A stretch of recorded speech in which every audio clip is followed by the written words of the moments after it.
welcome everyone to our third European Citizens Initiative Forum webinar of the year. My name is Vasiliki Moustakis. I'm the Participatory Democracy Manager at European Citizen Action Service and a member of the ECI Forum team. And today's webinar is Shades of Success, Understanding the ECI Journey. If for whatever reason you cannot hear me or there are any tech issues, please write in the chat and we will fix this immediately. So today with me, I have three speakers from three different European Citizens Initiatives over the years. So one of the most recent European Citizens Initiative is ban on conversion practices in the European Union. And one of the ECI organizers from that initiative here with us today is Matteo Gargiulo. Then we have Diego Naranjo from the Civil Society Initiative for a Ban on Biometric Mass Surveillance Practices, or better known as Reclaim Your Face. And then lastly, we have Timothée Galvert from Ending the Aviation Fuel Tax Exemption in Europe. So just a brief overview of today's agenda. So the introduction and welcome, which is occurring right now. Then I'll do a brief overview of the ECI and its impact. And then I'll give the floor to our three ECI organizers who will each give a presentation on their own experience with their different initiatives. So just to start, we're going to do a short Slido.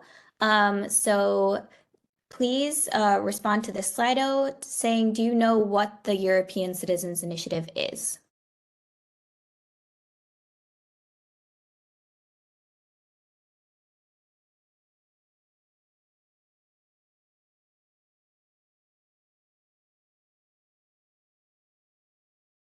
Okay, great. This will make very fruitful discussions with the ECI organizers. And for those of you who responded that you don't know what the European Citizens Initiative is, I will briefly go over this in my short presentation. Then for those of you who do know what the European Citizens Initiative is, have you ever signed a European Citizens Initiative?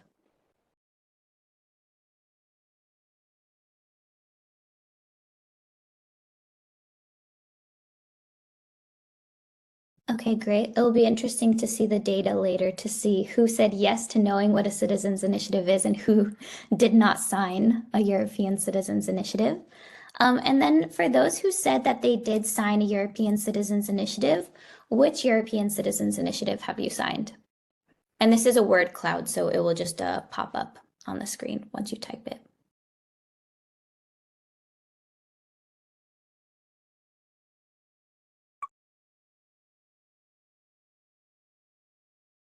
Okay, very interesting. We have a mix of more recent European Citizens Initiatives and some older ones as well. My Voice, My Choice is actually waiting for the European Commission to reply. They just recently submitted their initiative to the Commission. Okay, so for those of you who don't know what the European Citizens Initiative, I will just do a brief overview. So it is a right that you have as a European citizen to launch your own European Citizens Initiative and to also sign any active European Citizens Initiative. So it's written in the Treaty on the European Union, and it states not less than 1 million citizens who are nationals of a significant number of member states may take the initiative of inviting the European Commission within the framework of its powers to submit any appropriate proposal on matters where citizens consider that a legal act of the Union is required for the purpose of implementing the treaties. The ECI is really the first supranational instrument of participatory democracy. So it is a way that you, as a European citizen, can have a say in policymaking at the EU level. So the first steps, briefly, of a European Citizens Initiative, and these are the steps that the three speakers that we have today went through when they were launching their European Citizens Initiative, is first to form an organizer group, and this organizer group is composed of at least 7 EU citizens living in 7 different EU countries. Then you need to develop your initiative. So what are you asking the European Commission?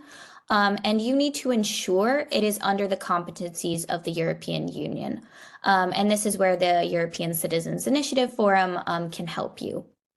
Once you have your organizer group and you have your initiative, what you're asking the European Commission, then you register your initiative through the organizer account, stating the objectives of your initiative, the title of your initiative, which is very important because it's what people see. As you saw, one of the speakers today, one of their titles, which they used to promote their initiative, is Reclaim Your Face. But their longer title on the ECI official page was a different title. And then all other administrative information. Once your initiative is registered by the European Commission, then you develop your campaign for signature collection. And remember, you need to collect 1 million signatures across the European Union, reaching the threshold in at least 7 member states in order for the European Commission to reply to your initiative. So this is the brief timeline.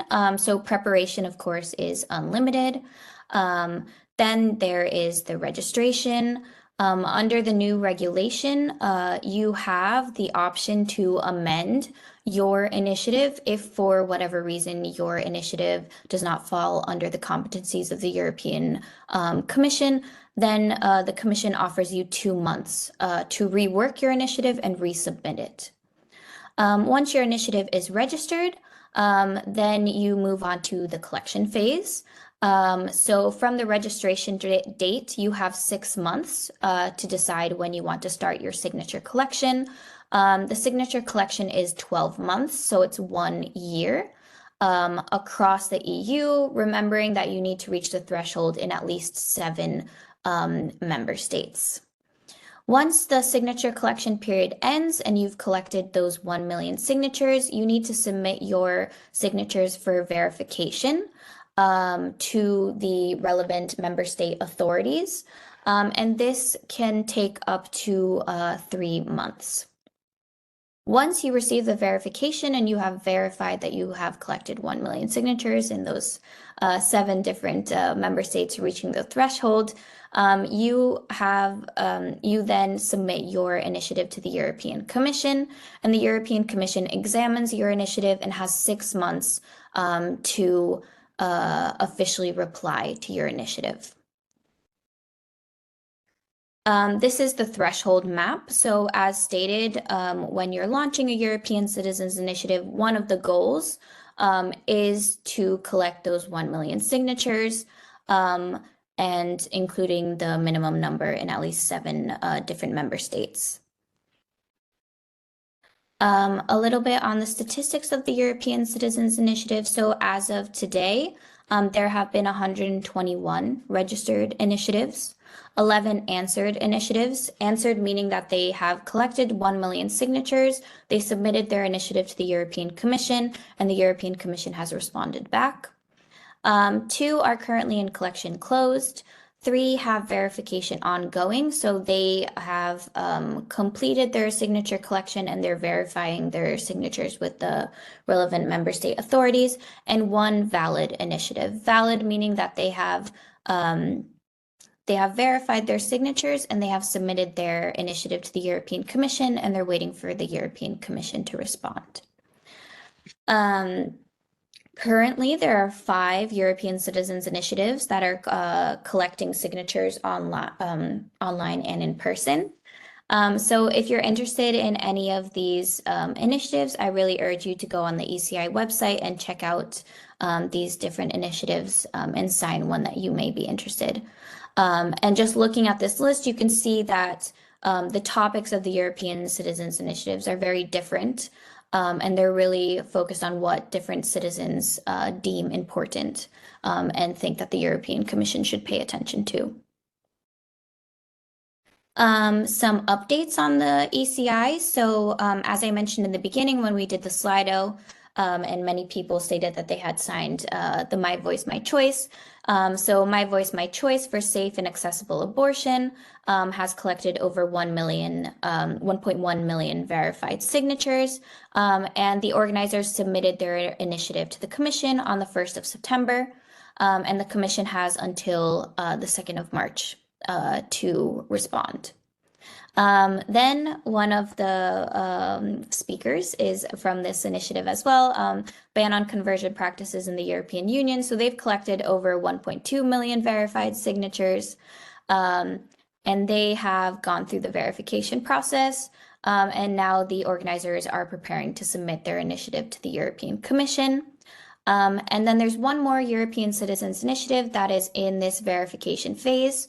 So this initiative is called Stop Destroying Video Games, and they have collected over 1.4 million verified signatures across the EU, and they're also in the process of preparing to submit their initiative to the European Commission. As I mentioned, there are 11 answered initiatives, and this is the list of the answered initiatives. The most recent one that received its reply from the European Commission is Cohesion Policy for the Equality of the Regions and Sustainability of the Regional Cultures. And we have different various success stories written about these different initiatives. If you are interested in looking at these are available on the ECI Forum website. And then we also have the other stories. So the European Citizens Initiative is a tool available for citizens. As you noticed, 121 initiatives have been registered and only 11 have reached that threshold at the moment. There will be a couple of more, as you saw, ban on conversion practices will also be one of the 11, and also Stop Destroying Video Games. Have collected those 1 million signatures. But just because you don't collect those 1 million signatures doesn't mean that you don't have an impact on EU policy using the European Citizens Initiative. And this is what we have referred to as other stories. And we have two organizers from initiatives that were launched that did not reach that 1 million signature threshold, but still had an impact. So the other stories that we have highlighted in our other stories document is Tax the Rich, Good Clothes, Fair Pay, Ban Fossil Fuel Advertising and Sponsorships, Civil Society Initiative for a Ban on Biometric Mass Surveillance Practices, better known as Reclaim Your Face, Ending the Aviation Fuel Tax Exemption in Europe, and the Single Communication Tariff Act. So the Single Communication Tariff Act is actually something that we all benefit from. So when you're moving within the EU and also the UK, you do not have any roaming charges. And this was an ECI back in the time, and really pushed the EU to make this change. And it's a benefit that we have every day. And then briefly, what is the European Citizens Initiative Forum? So the forum is an online collaborative platform. It's available in all 24 EU languages that provides advice and information to initiative organizers before, during, and after the process of launching and implementing an initiative. And the forum really has 5 main pillars. So the practical guidance, the discussion forum, the citizens' experiences, the ECI community, and lastly, one of the most important, the Ask an Expert. So as I mentioned in the beginning, you need to ensure that your initiative is under the competencies of the European Commission. One of the ways to do this is by submitting your idea through the Ask an Expert feature on the ECI Forum, where legal experts will take a look at your idea and let you know if it is falling under the competencies of the European Commission, or if you need to rework it a little bit and tweak before registering your initiative to through the organizer account to the European Commission. The learning resources on the forum are really divided by the steps of the European Citizens Initiative. So the first step is getting to know what the European Citizens Initiative is, the basics. Then we move on to how to prepare an initiative for registration, how to look for partners, how to collect signatures, how to organize a campaign, and how to raise and report funds. So for each of these subsections of the forum, we have relevant guidance notes, webinars, testimonials with different ECI organizers, as well as the success stories of those initiatives that did collect those 1 million signatures. So if you're interested in learning more about the process of launching a European Citizens Initiative, I would really urge you to go onto the ECI Forum and check out all of these materials. And the different webinars that are available, because each webinar we have different organizers talking about their experiences. And that is my short presentation, and I'll give the floor to our three speakers today. So I will stop presenting so they have access to present. So the first speaker will be Matteo from Ban on Conversion Practices in the European Union. Thank you, Vasiliki. Thank you, Christina, for having me. I am very glad to join you on this webinar. Can you all see my screen? Okay, I will try to launch the presentation now. Step up. Okay, is this working? Perfect. Okay, so hello everybody. My name is Matteo Gargiulo. I am the co-president of the Association Act Against Conversion Therapy. We're a small organization based in France, based in Lyon actually. We are very happy to have managed to organize an ECI and gather 1 million signatures, more than 1 million signatures actually, especially because we are an association without any fundings and we're composed of only students basically. In our board, we have only 3 co-presidents, which are all 21 years old. So this means that you can launch an ECI even if you have no means, believe in yourself and keep fighting.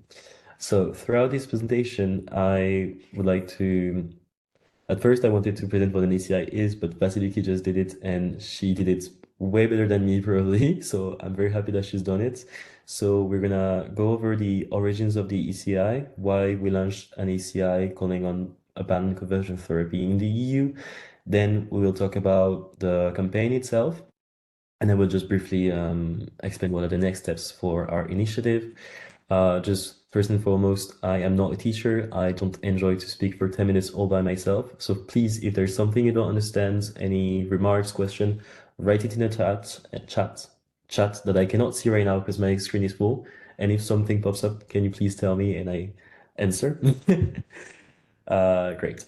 Yes, I will be monitoring the chat, so feel free Perfect. to write it down. Thank you, Christina. Help me if there's something. Yeah, so this was my presentation of what an ECI is. Next. Okay, so the origin of an ECI and not an ECO. So our organization is calling for a ban on conversion therapy. I think it's important for me to explain what conversion therapy is. Conversion practices, known in the public as conversion therapy, are all the practices aimed at changing or suppressing the sexual orientation, gender identity, gender expression, and sex characteristics of an LGBTI person. This definition is what the definition that we included in the ECI, but it's not very clear. So I would give you an example.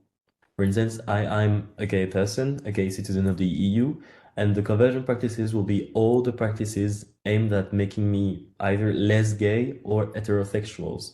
These practices are qualified as practices of torture by the UN since 2020, and they have been banned in a growing number of countries in the EU, but only 8 member states out of 27, so it's not a lot. And so we're urging the European Commission to take action to ban these practices. In the EU, it is said that around 2% of LGBTI citizens have been victims of these practices of torture, and around 5% have been offered these practices. The figures can be doubled when it comes to transgender citizens, and so it's quite of an emergency topic that it's very needed.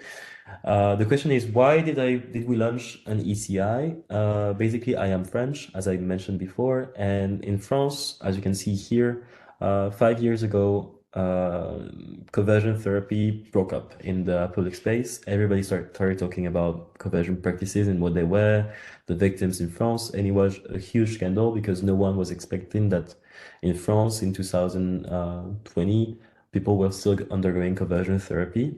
And at that time, I was in high school and I was shocked by the practices that were used against LGBTI plus people. And it was also the time where in the EU, LGBTI people were very persecuted. So, for instance, in Poland, there were the LGBTI free zones, and in Hungary, many things were happening, and it was very bad. And when I was like 16, 17, I told myself, banning conversion practices means banning torture, and usually when it comes to voting, people from the left and the right vote in favor for banning these practices, even though they don't agree on LGBTI plus rights, because you agree just to ban torture. And I was like, it could be a great idea to have a law in the EU saying that LGBTI plus people are not sick, because that's something that everybody agrees on, and then allowing Eastern Europe countries or even countries like Italy having a law in which they said LGBT people are not sick, let's ban these practices and let's move on. And at the same time, when I was 17, I discovered the European Citizens Initiative tool. I had no idea whether it was in the competences of the EU when I was 17 to ban these practices, but I thought, yeah, that could be the way. Like, we just need to find 1 million people, force the European Parliament to vote on it. They would probably vote in favor of banning this, and then LGBTI rights could move on in the countries which are a bit back. That was when I was 17, so it was a long time ago. And then fast forward to when I met Robin, my friend here, and Caleb, my other friends. It was in the university, and I'm in Sciences Po, which is a university of law and history and social sciences. And I talked with them about this idea that I have in mind of banning conversion therapy in the EU, and they was like, okay, let's just do this. So we created an association in 2022, 2023.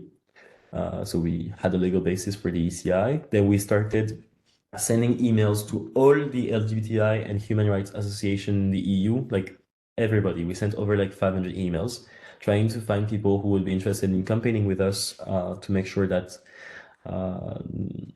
the conversion practice could be banned in the EU and they would join us on the ECI campaign. It was hard because launching an ECI itself is hard, but also trying to interfere. Sorry, I saw a message in the chat. When you're a small organization, trying to go to big organization and telling them to join you in such a big project is not easy. People don't usually follow. So it was very hard to get people on board with us for the launch of this campaign, and it was a struggle throughout the entire ECI. But we still managed to do this. So in January 2024, we registered the ECI on the account of the European Commission. It was accepted. We managed to to get the ECI accepted at 20 years old, like writing a whole legal argumentation to the European Commission, and this was accepted. So we were quite surprised and quite happy. And the campaign then began on the 17th of May 2024. The 17th of May is the International Day for LGBTI plus rights.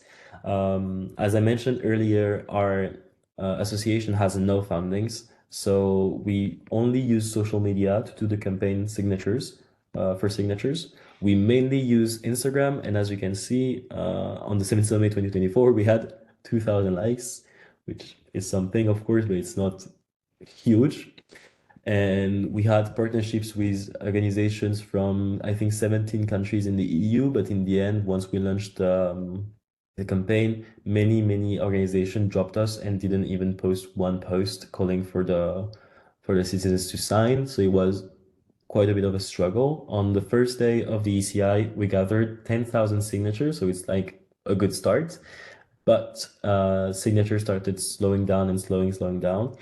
As you can see, from the 17th of May 2024 to the 10th of May 2025, we had only gathered 250,000 signatures.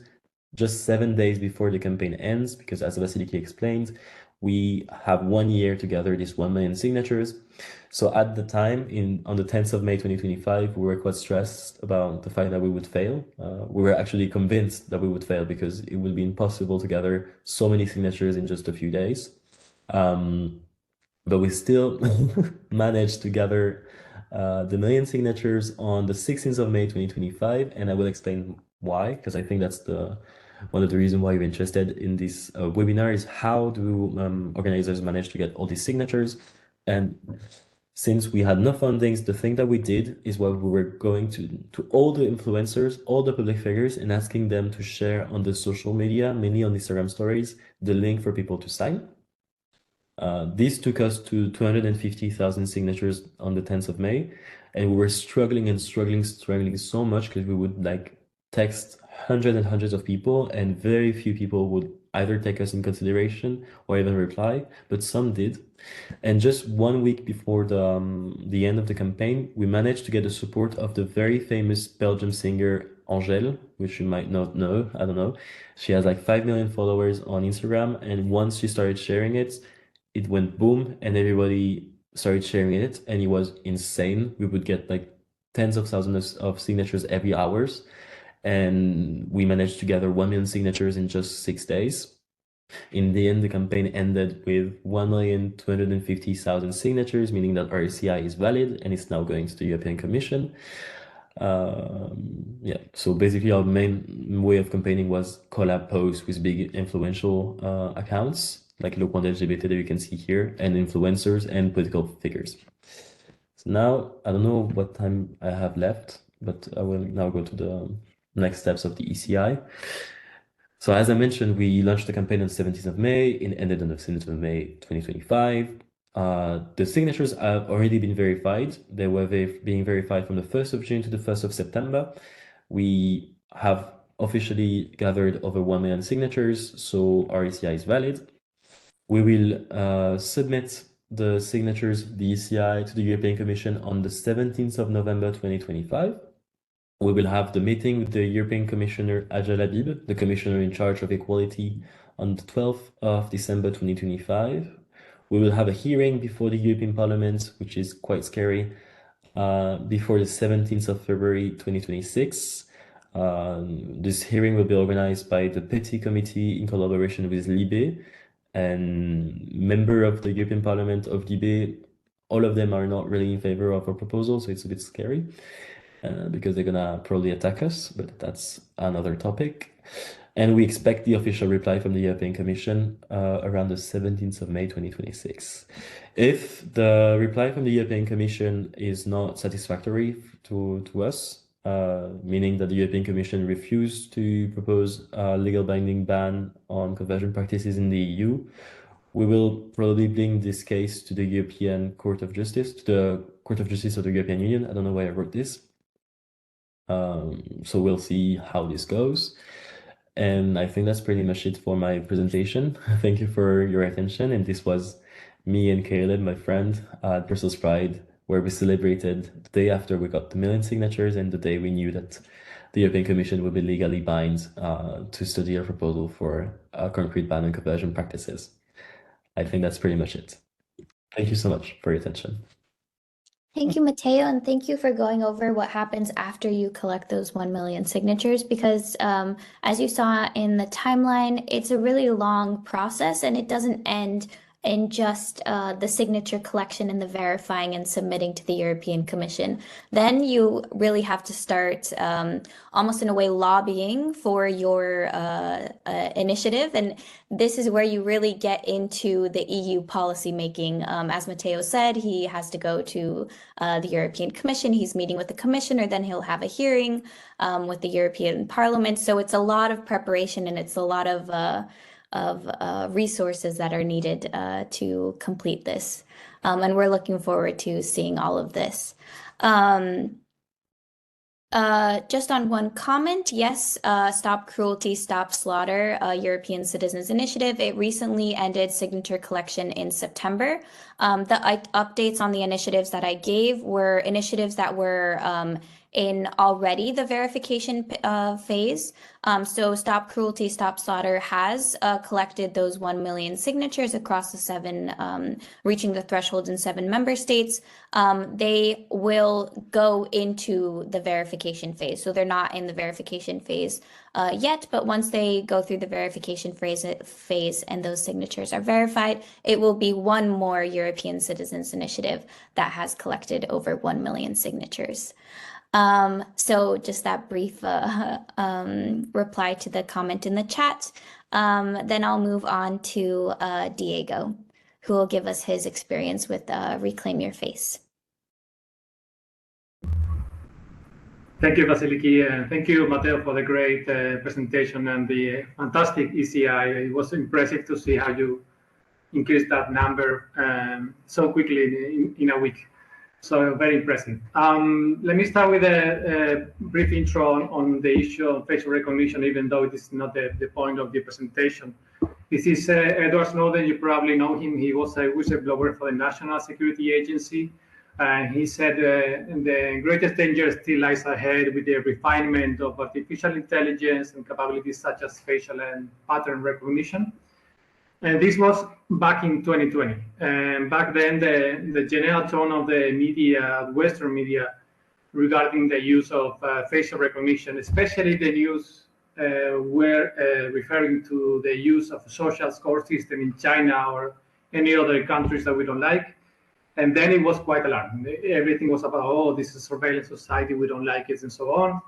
And the underlying idea against social scoring or total surveillance was that this could never happen in Europe. We are Western society, we are advanced democracy, and so on. And that was the framing back then, but that changed quite quickly.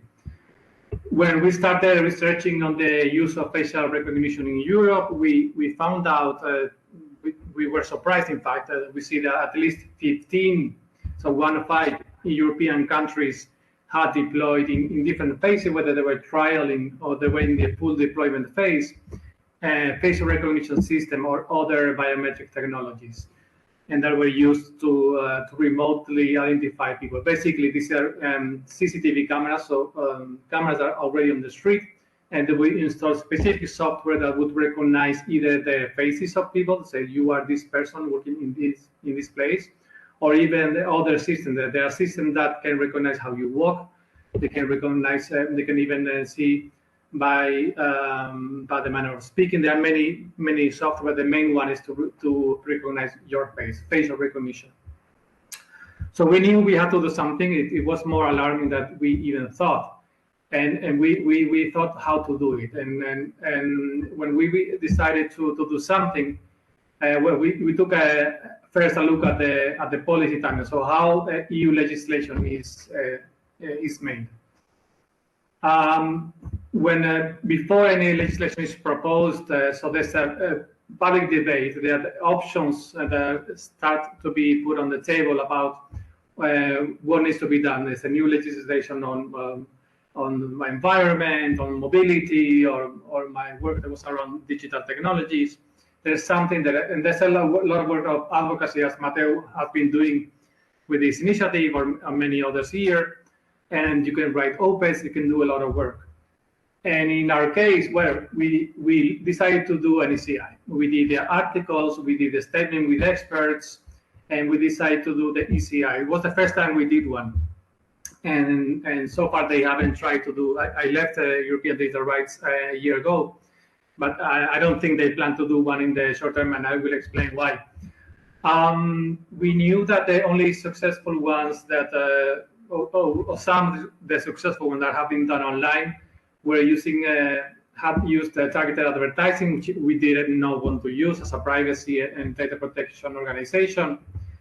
And on what motivated us to do it, well, no one else was doing mass campaigning on this issue. We knew it was important, and we knew we had to anticipate the policy discussions. We needed mass mobilization in order to bring this problem to the table. We needed to bring it to the eyes of the Commission in our case.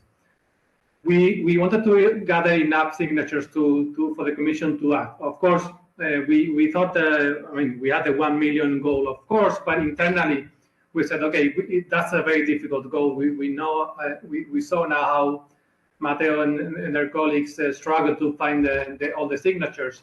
But we said internally, at least we need 100K, 100,000 signatures as an internal goal. I said, okay, this is a symbolic number that we can defend. It's going to be strong. But we knew as well that our goal was not the ECI. The ECI was a tool, not an end to itself. In itself, we wanted to use the tool for the campaign. The goal was the campaign. The goal was mobilization. The goal was to put this on the table, and the ECI was the tool that would allow us to make this a mass mobilization. And this was also helped us when we tried to resist some frustrations when we didn't get the signatures. And the strategy we did, well, we used social media, but not as smartly as others, as Matteo. We did campaigns. We did campaigns at the national level, and we are with our members as well. And yes, we did launch the ECI. You see the total numbers is very, very low. I mean, internally we were a bit frustrated that we saw the very low number. Not even this internal goal that I mentioned before of 100K. But I let you know why in the end it was a success. On what challenges we faced and how we try to overcome them. So we're first not using targeted advertising, we're not using Instagram, not using other types of direct advertising. You could use Instagram without advertising, but we didn't want to use it in that sense. We didn't have an Instagram account back then, I believe. And the other problem we had, we are a good policy, or EDRI is a good policy organization, but it is not a mass mobilization campaigning organization. We are good at writing what policies should be done. We're not Amnesty International mobilizing millions of people on the street, or even hundreds on the street on one topic. We have EDRI had many small members with not many links to local populations, some quite introverted members who come from the hacking community, which is sometimes quite specific. And there was lack of capacity in launching this sort of a mass mobilization campaigns. But to our surprise, or perhaps not so surprisingly, it became an issue. We saw a lot of articles in the Brussels Politico and national press. There was there's a growing coalition that gave all of this quite a big support. And for some reason, I believe there was some personal interest from someone in political Europe that was giving this topic quite some visibility, which is quite unusual for any civil society initiative regarding the EU media. But in any case, the issue was that it grew. It caught a lot of attention. It was on the media. We were replying to media responses in writing, but also on TV. So it became a problem for the Commission that they had to solve. We have meetings with the European Commission, with the European Data Protection Supervisor, with many other NGOs. The coalition was growing. And in a way, as I was saying, the problem grew for the Commission. They knew how to do something. And because they were preparing the AI Act, the only legislation to date in the world about specifically artificial intelligence. And that was big pen, that was our goal. We wanted to influence that piece of legislation, and we wanted to have a ban on facial recognition. This was our chance. This is our one moment when we had to be impactful. And what happened after all of these efforts, all of this campaigning, this mobilization, the coalition, writing articles, being visible, finally the AI Act was launched in April 2021. It was adopted last year, but it was proposed in 2021. What happened with our campaign?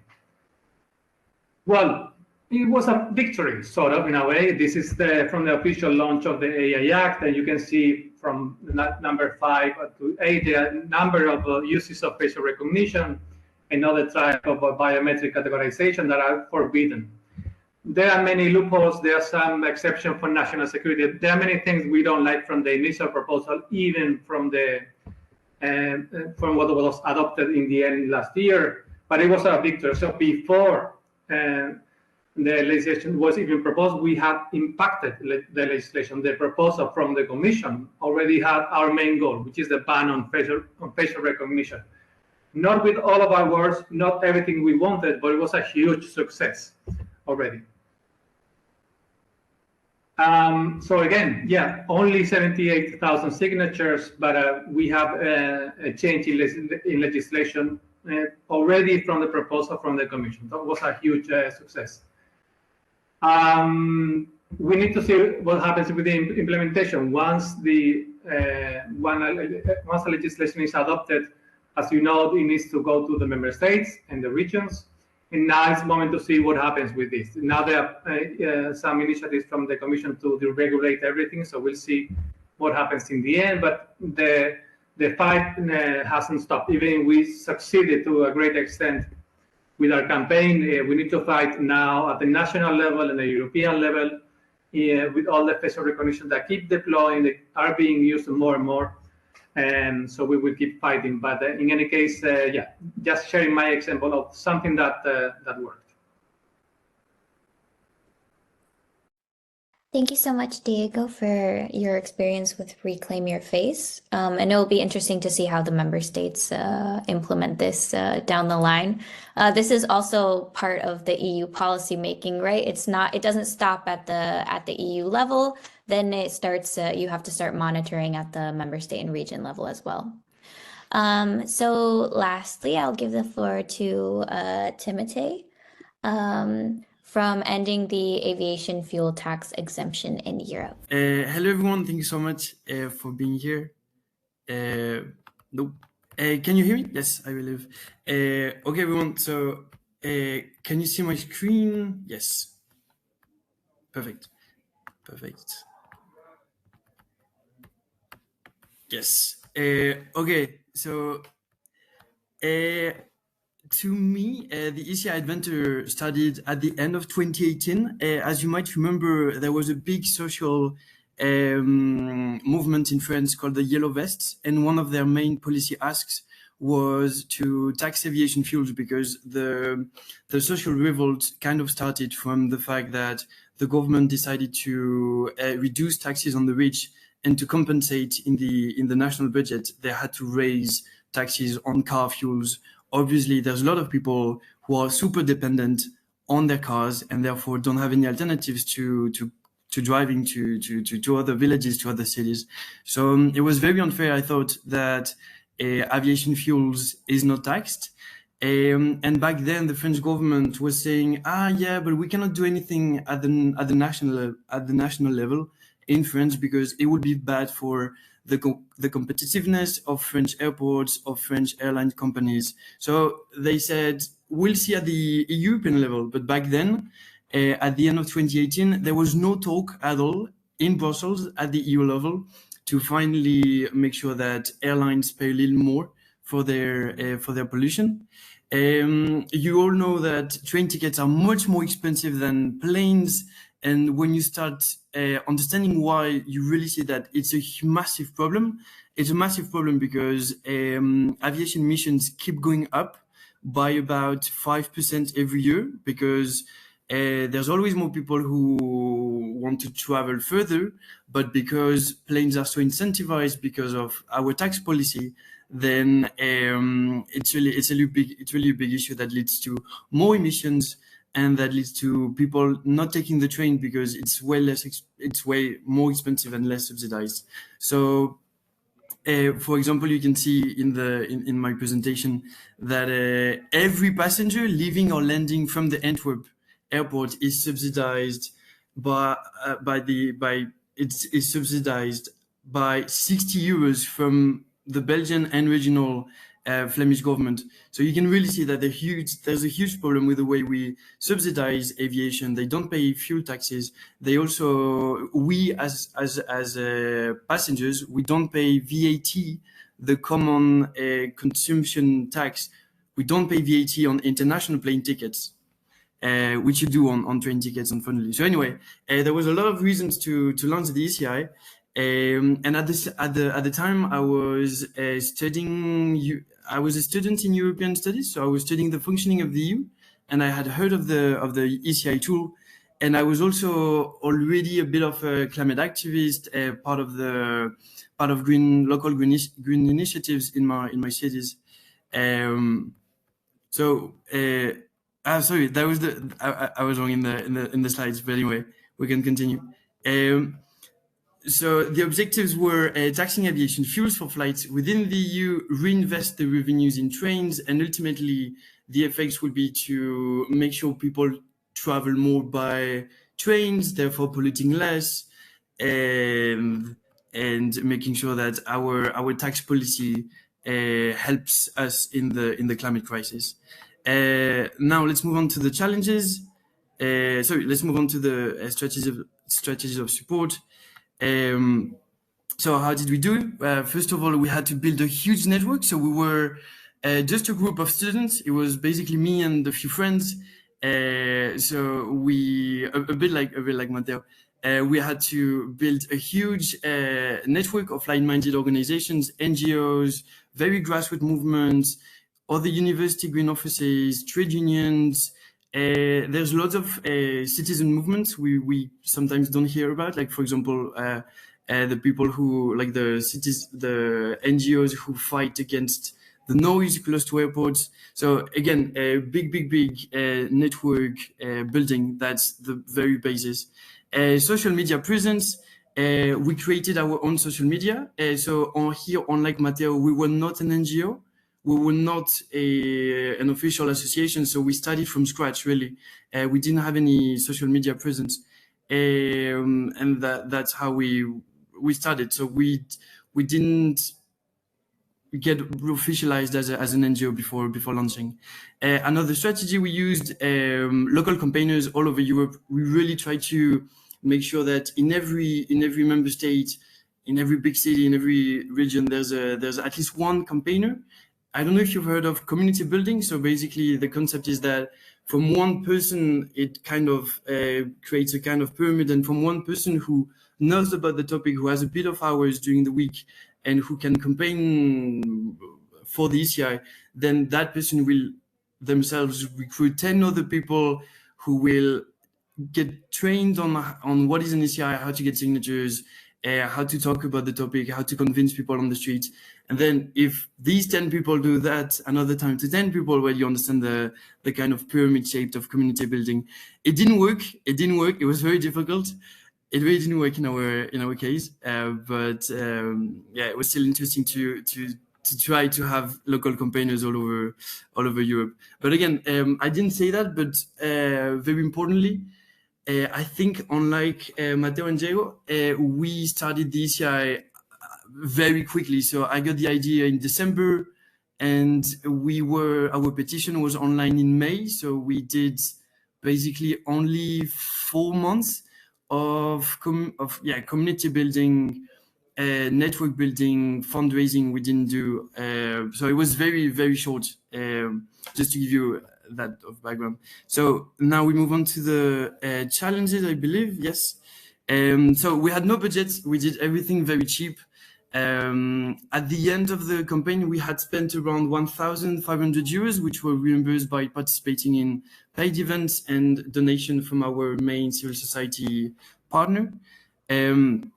Very quickly, big challenge. We realized that it was not going to be possible to collect the 1 million signatures. For us, it was from the first day. So the first day, our launch, we got, I think, something like 1,000 and something signatures, which is not even enough to get the 1 million signatures if you repeat that every day. So from day one, we thought, okay, it's gonna be tough. But this is why we took a bit of another strategy, and we actually tried to do more advocacy. So it was not the point at the beginning, but a bit like Diego, we used the ECI as a tool to do advocacy.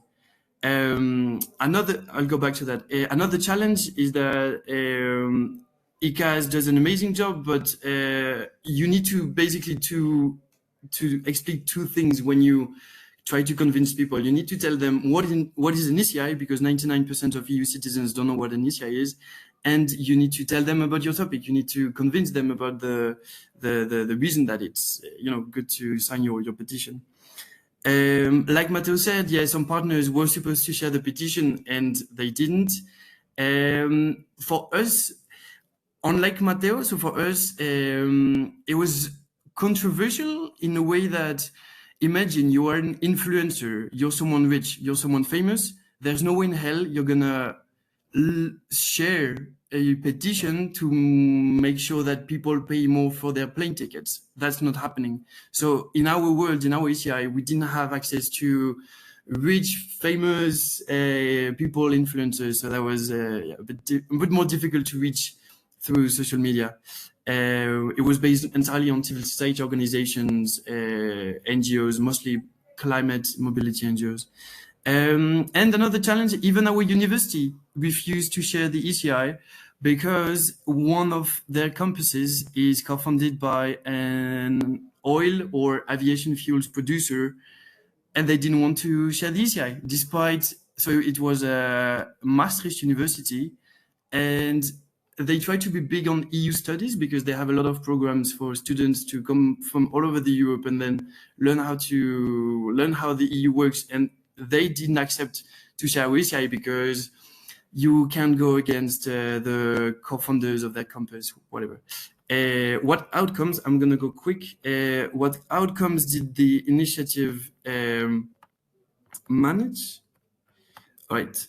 So outcomes, awareness raising on the environmental impacts of aviation and of the taxes and of the tax advantages enjoyed by the aviation industry. We also raised awareness on the ECI. We created a network of line-minded NGOs, which continued a little further after the campaign ended. And we actually managed to get a lot of media coverage. What helped a lot in our case is that, it was the beautiful time of, Greta, and people still cared about the climate crisis. And journalists were actually very interested in our story, in our argument. So it was fairly easy to get access to media. But then even when you get access to the media, they don't necessarily share your petition. For example, we had a lot of articles on us or on the ECI, and then the journalist wouldn't add the link to the ECI in the article. So people hear about the ECI but don't go sign. That's very much a pity. Okay, last slide. I'm finishing up. Lessons learned. All right. Yeah. So from the beginning, as I told you, we really tried to do advocacy work because we knew that the ECI wouldn't go anywhere. We spent a lot of time contacting MEPs, MEP candidates, European political parties. What helped us a lot is that we actually launched the petition during the campaign of the European elections. So it was a great way to link for media outreach. So, for example, hey, this commission president candidate talked about the talked about aviation fuels taxation, and then you can a bit link the what is happening in the political sphere with your ECI. We really rushed the process, as I told you. It took us 4 months to do everything, so don't do that. For us, it was beneficial because we really benefited from the campaign, from the European elections campaign. But otherwise, please take your time. You have time to fundraise. Take your time to build your network. It's super important. Have a legal entity. Be able to receive donations. Yeah, strong network. The local campaigners, you will not achieve anything without local campaigners. And my last advice, expect failure. Yes, last advice, expect failure. If you're not a long established, strong network or NGO, it's going to be very, very, very difficult. Personally, I'm not sure the ECI tool was built for citizens. Maybe that's a little debate we can have with Matteo. It is sure democracy participatory tool, but I don't think it's made for citizens. Or you do like we did and Diego did, which is you use it as an advocacy tool, but not as an end in itself. I'm sorry, I was a bit too long. No, thank you so much. So we will briefly go over roughly 5 minutes. So you will have more time to speak with the different speakers that we have today. And really the point of this webinar is to show the different shades of success of a European Citizens Initiative. So as all of the speakers mentioned, this is really an advocacy tool. So the goal is the 1 million signatures, but at the end of the day, it's a difficult task.